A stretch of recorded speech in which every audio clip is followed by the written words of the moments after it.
Sleepy Hollow, a drowsy, dreamy little spot during its early days of settlement.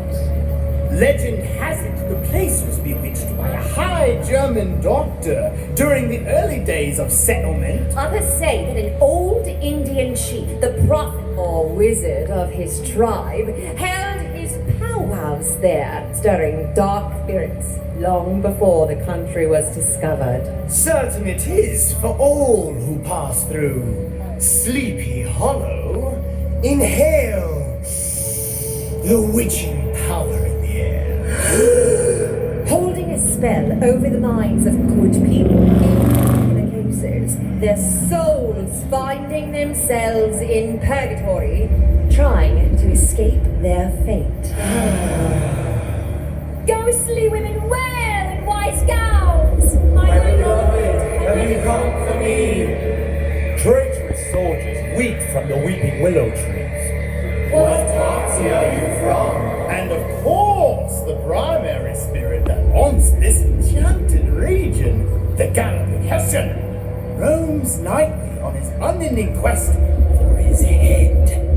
I have something for you. We need your help. You mortals who have powers that we spirits no longer possess. The power of life. Give us your bodies for the night as we inhabit the witching air around you, and let our souls finally be released from the powers that surround Sleepy Hollow. But please, we beg of you, be aware of what's in front of you. And behind you, we would hate for you to lose your way. Or your head.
Inhabitants. This place has long been known by the name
another, but an old Indian chief, the prophet or wizard of his tribe, held his powwows there.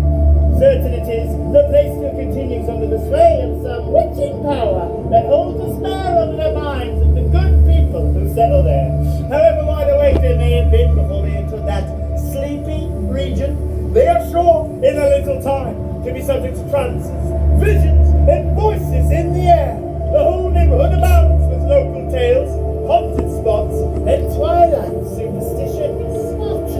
There is one dominant spirit haunting this enchanted region that is said to be the ghost of a Russian trooper whose head was carried away by a cannonball during the Revolutionary War, and who is ever seen by the country folk hurrying along in the gloom of night as upon the wings of the wind.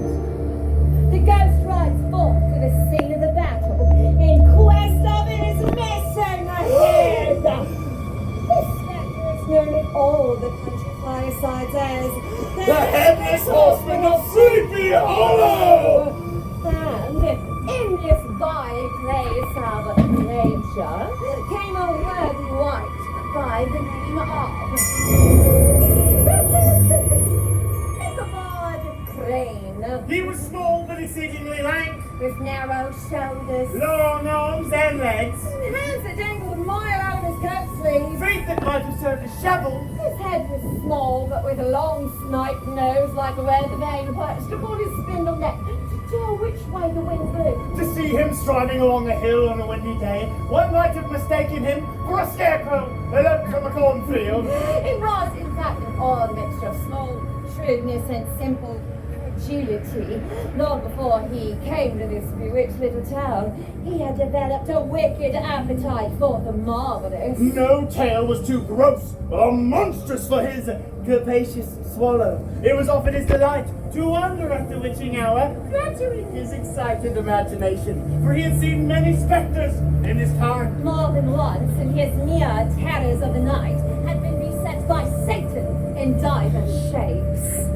3 times he would have passed a pleasant life of it, in spite of the devil and his works, if his path had not been crossed by a being who causes more perplexity to mortal man than ghosts, goblins, and the whole race of witches put together, and that was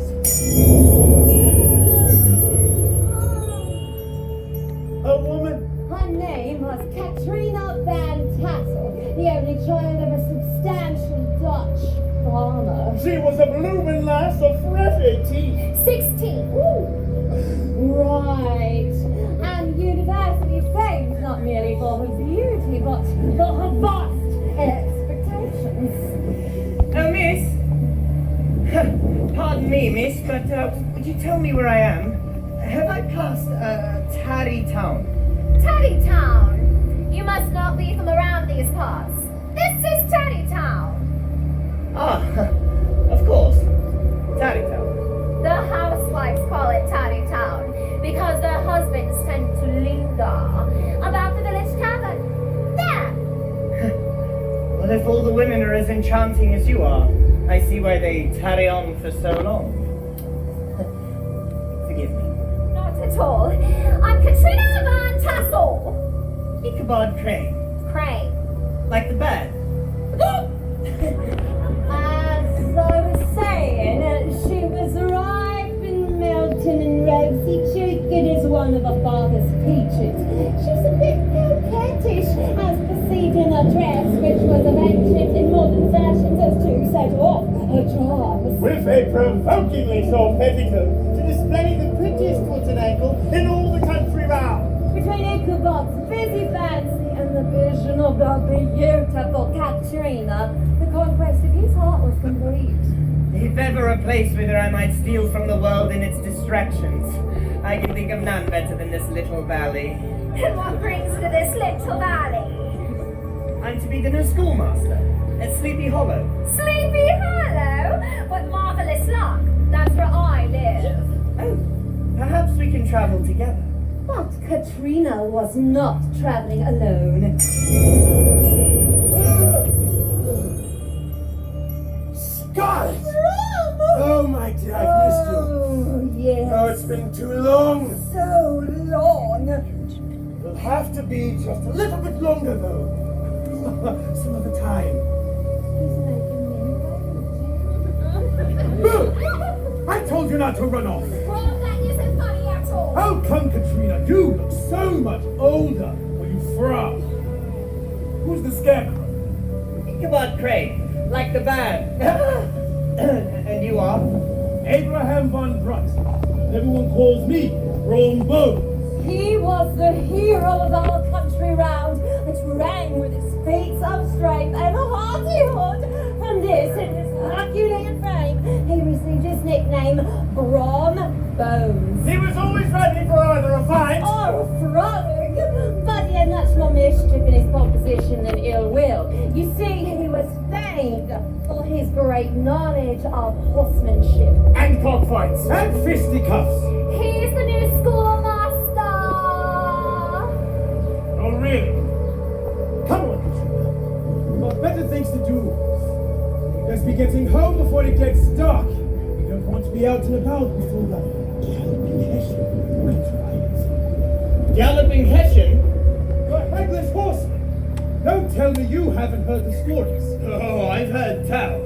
I didn't know he said to roam here in Sleepy Hollow. Oh, yes, he's here. You best get someplace safe before the sun sets.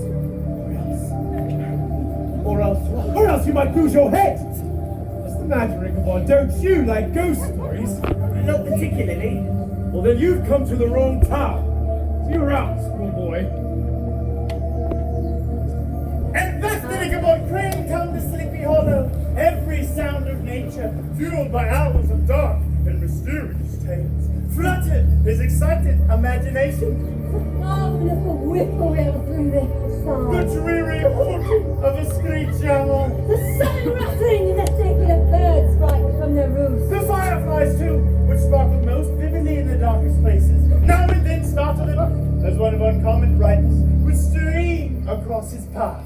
And if by chance a huge blockhead of a beetle came winging his bluster and flight against him, the poor bargain would be ready to give up the ghost and swear he was struck with the witch's token. His only resource on such occasions was to sing song tunes, and the good people of Sleepy Hollow, as they sat by their doors of an evening, were often filled with awe at hearing his nasal melody and liquid sweetness, long, drawn out, and floating along the dusky road.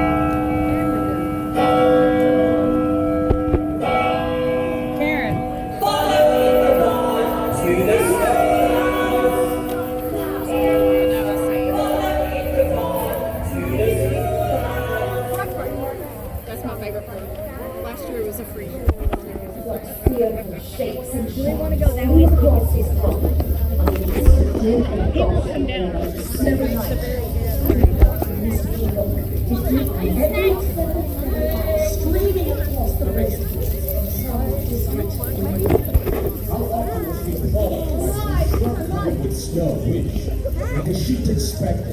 Well, he's got arms and legs inside the big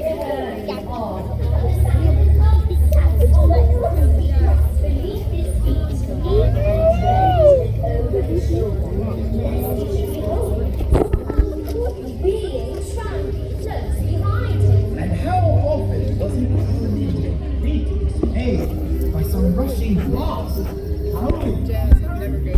The idea